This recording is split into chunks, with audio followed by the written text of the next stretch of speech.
وبه نستعين أما بعد.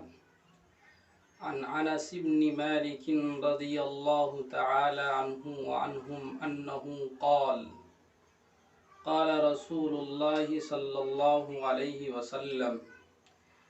إن أمام الدجال سنين خداعة يكذب فيه الصادق ويصدق فيها الكاذب ويؤتمن فيها الخائن ويخون فيها الأمين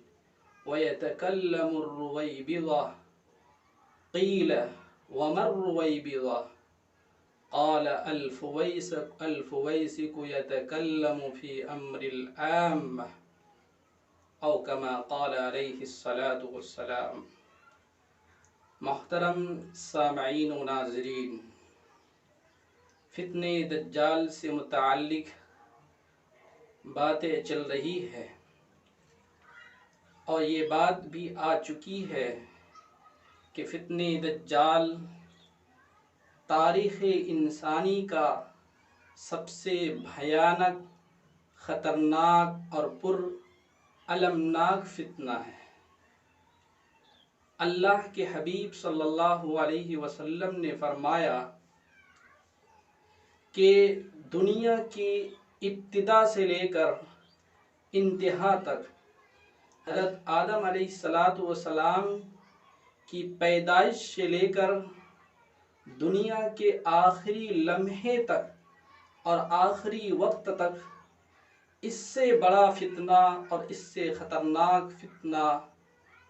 دنیا میں رونما نہیں ہوا ہے۔ دنیا میں سب سے بڑا فتنہ یہ فتنہ دجال ہے۔ حضرت عمران بن حسین رضی اللہ عنہ سے روایت مروی ہے، وہ فرماتے ہیں سمعت رسول اللہ صلی اللہ علیہ وسلم قال ما بین خلق آدم الى قیام الساعة فتنة اکبر عند اللہ من الدجال، هذا حدیث صحیح علی شرط البخاری۔ وہ فرماتے ہیں کہ میں نے رسول اللہ صلی اللہ علیہ وسلم کو یہ فرماتے ہوئے سنا کہ اللہ کے حبیب صلی اللہ علیہ وسلم نے فرمایا کہ دنیا جب سے بنی ہے، یعنی حضرت آدم علیہ السلام کی پیدائش اور قیامت کے درمیان کوئی ایسا فتنہ نہیں ہے جو اللہ کے نزدیک خروج دجال اور دجال کے فتنے سے زیادہ سنگین اور خطرناک اور المناک ہو۔ اس سے پتہ چلتا ہے کہ دجال کا فتنہ یہ تاریخ انسانی کا سب سے بھیانک اور خطرناک فتنہ ہے۔ آپ اس فتنے کی سنگینیت اور ہولناکی کا اندازہ اس بات سے لگا سکتے ہیں کہ اللہ کے حبیب صلی اللہ علیہ وسلم بذات خود اس فتنہ سے پناہ مانگا کرتے تھے، اور جب آپ علیہ السلام صحابہ کے سامنے اس فتنہ دجال کا تذکرہ فرماتے تھے تو صحابہ پر کپ کپی طاری ہو جایا کرتی تھی، صحابہ کانپنے لگتے تھے، صحابہ کے جسم کے رونگٹے کھڑے ہو جایا کرتے تھے، صحابہ ڈر جایا کرتے تھے۔ آخر اس فتنے کے اندر اور دجال کے فتنے میں وہ کون سی چیز تھی جس نے صحابہ کو بھی کپ کپا دیا، جس نے صحابہ کو بھی ڈرا دیا، جس نے صحابہ کے جسم کے رونگٹے کھڑے کر دیے؟ کیا اس کے اندر کوئی خوفناک جنگ تھی یا موت کا خوف تھا؟ ظاہر ہے ان چیزوں سے صحابہ کرام رضوان اللہ اجمعین کبھی بھی ڈرنے والے نہیں تھے، کبھی بھی خوف کھانے والے نہیں تھے۔ صحابہ کی طاقت اور ان کی ایمانی قوت تو وہ قوت تھی کہ جب صحابہ کرام رضوان اللہ اجمعین کو 1000 کے مقابلے کے لیے پیش کیا گیا، 313 کو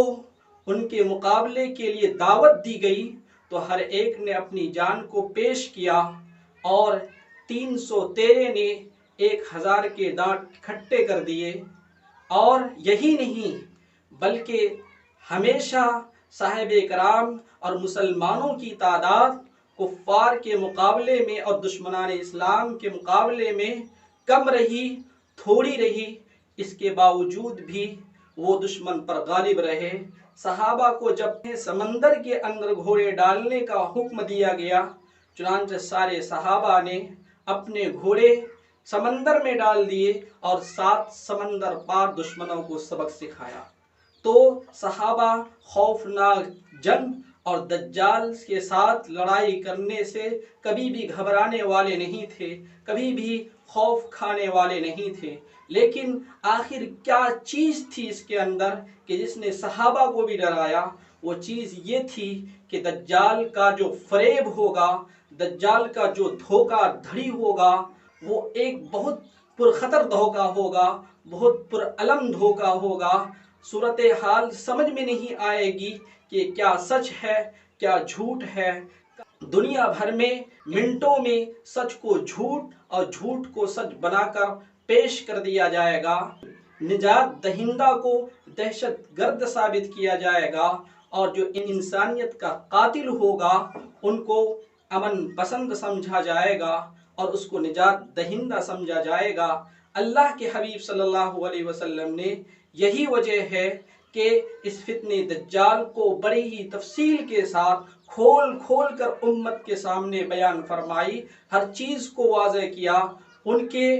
ظاہر ہونے کا مقام تک بھی واضح کیا، ان کے ناک نقشہ اور ان کی شکل و صورت کو امت کے سامنے واضح کیا۔ لیکن آج افسوس ہے کہ امت کا عوام تو عوام، خواص بھی اس فتنے کے تذکرے سے بالکل خالی ہے، خواص نے بھی اس فتنے کے تذکرے کو بالکل چھوڑ دیا ہے۔ حالانکہ اللہ کے حبیب صلی اللہ علیہ وسلم نے یہ بیان فرمایا تھا کہ جب دجال کا تذکرہ بند ہو جائے، جب دجال کا تذکرہ اماموں اور واعظین اور مقررین کے تقریروں اور اس کے وعظ میں جب یہ بیان نہ ہونے لگے تو سمجھ لینا کہ دجال کے خروج کا وقت آ چکا ہے۔ میں نے آپ کے سامنے ایک حدیث شریف رکھی ہے، اس حدیث پاک میں اللہ کے حبیب صلی اللہ علیہ وسلم نے دجال کے آنے سے اور دجال کی آمد سے اور دجال کے خروج سے پہلے دنیا کے کیا حالات ہوں گے، دنیا کی کیا صورتحال ہوگی، اس کا نقشہ کھینچا گیا ہے۔ اللہ کے حبیب صلی اللہ علیہ وسلم نے فرمایا ان امام الدجال سنین خداعۃ، کہ دجال کے خروج سے پہلے چند سال پہلے ایسا ہوگا کہ دھوکہ دھڑی ہوگا اور جھوٹ اور فریب کا بازار گرم ہوگا، اور اس کی شکل یہ ہوگی، اس کی صورت یہ ہوگی یکذب فیہ الصادق، اس میں سچ بولنے والوں کو جھوٹا قرار دیا جائے گا، ویصدق فیہ الکاذب، اور جو کاذب ہوگا اور جھوٹ بولنے والا ہوگا، فراڈ کرنے والا ہوگا، اس کو سچا سمجھا جائے گا، وَيُؤْتَمَنُ فِيهَا الْخَائِنُ، جو خیانت کرنے والے ہوں گے، جو کرپٹ لوگ ہوں گے، جو کرپشن کرنے والے لوگ ہوں گے، اس کو امانت دار سمجھا جائے گا، اور جو امانت دار ہوگا ان کو خیانت کرنے والا سمجھا جائے گا، ان کو لوٹ اور گھسوٹ کرنے والا سمجھا جائے گا۔